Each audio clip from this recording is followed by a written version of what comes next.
Everyone, welcome to another episode of the QubicaAMF Tech Tip Podcast. This is a weekly podcast where we take you on a journey through the fascinating world of bowling technology and beyond.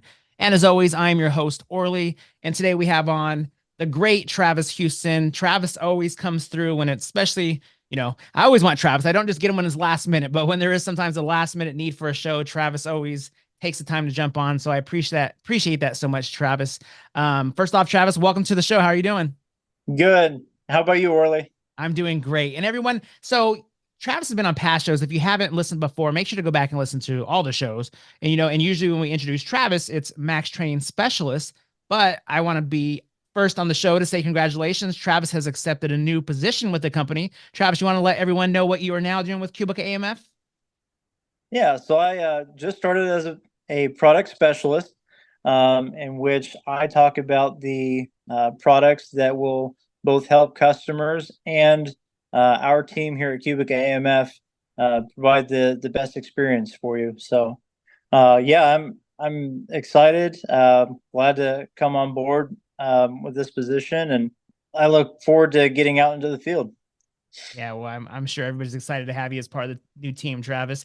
So, Travis, today what we're going to talk about is picture validation. So, I guess first off, do you want to let everyone know that is listening, if they don't know what is picture validation and how they can use this and why they would use it?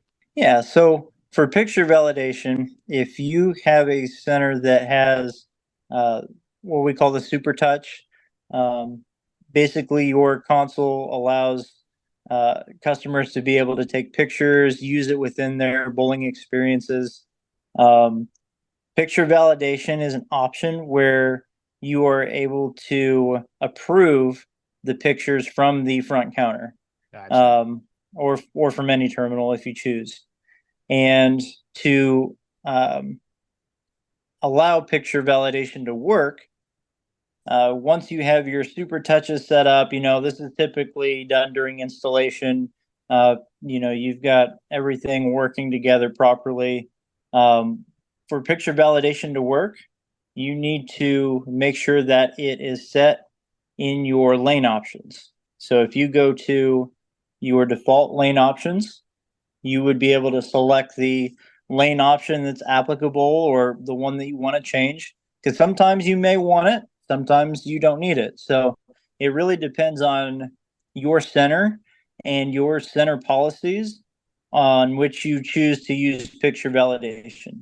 And if you enable picture validation when a customer takes a picture for their bowling experience, they will have their picture come up to the counter as a notification, the little bell that's in the top of your screen on Conquer, and you will have to go in and you will have to select the images and hit the check mark to approve them.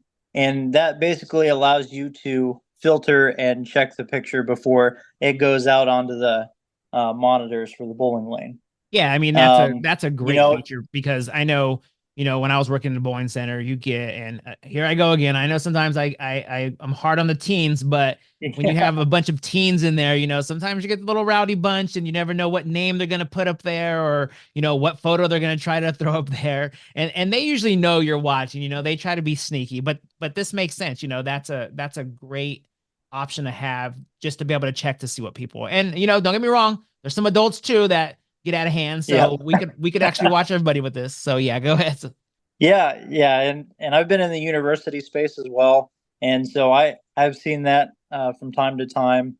And some centers may think that it's not, any gesture that somebody could put forth may not may be acceptable or may be appropriate. But sometimes you don't think that anybody can pull up their phone and also take a picture of an image on their phone. So they can literally put anything on the Super Touch that they want. So Okay. it's always good to know that, and be able to filter the pictures that come through just in case. And if you're a traditional center and you trust all of your customers, that's great. That's what we want to have. So, but picture validation is great to be able to filter those. Well, Travis, was there anything else on that, or is that pretty much wrap up pitcher validation? Yeah, that pretty much sums it up. Just being able to make sure that we approve what's going out to for all of our customers to see. Yeah, and I mean, yeah, again, when it goes back to that, and it's not just, it's not that we want to be, the Debbie Downer, not let kids have fun, but you got to think about it. There's other young kids in there that you don't want them seeing certain things or people writing certain stuff. So this totally makes sense on why you would want that pitcher validation. Yeah, especially when we're a center that's hosting a lot of birthday parties, families, definitely family oriented centers. This is highly recommended for just as a precaution and any kind of liability. So I agree. Well, Travis, as always, thank you for coming on the show. I really do appreciate it. And listeners out there, if you you know anyone that's maybe not using pitcher validation, or you think this might be a helpful tip for them, make sure to let them know to listen to the show. Again, we're on all available podcast platforms, and make sure you're going back and listening to those past shows. Again, there's so much knowledge out there, so many little tips that could help you out if whether you're a seasoned owner or a new owner. As always, we're always just bringing some kind of knowledge to you guys. And yeah, thanks everyone for listening, and we will talk to everyone soon.